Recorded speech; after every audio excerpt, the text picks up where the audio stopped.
BJP की सरकार ने असंगठित अर्थव्यवस्था पर आक्रमण किया है और आपको गुलाम बनाने की कोशिश की जा रही है।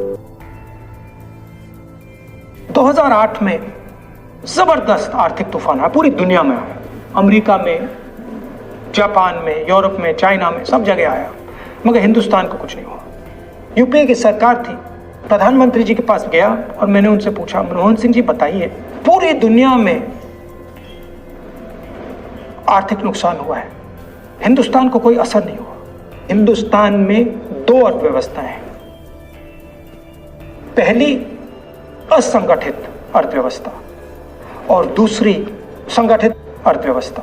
जिस दिन तक हिंदुस्तान का असंगठित सिस्टम मजबूत है, उस दिन तक हिंदुस्तान को कोई भी आर्थिक तूफान छू नहीं सकता।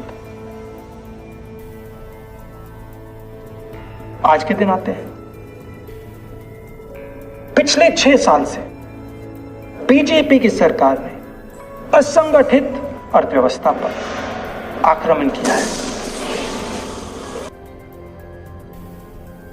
उदाहरण तो मैं आपको अभी दे देता हूं। नोटबंदी,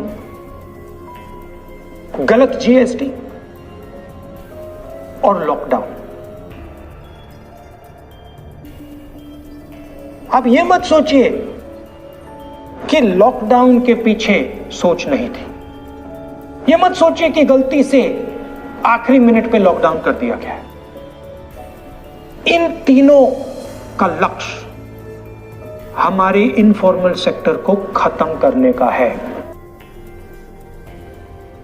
इनफॉर्मल सेक्टर में पैसा है, लाखों करोड़ रुपए, जिसको ये लोग छू नहीं सकते।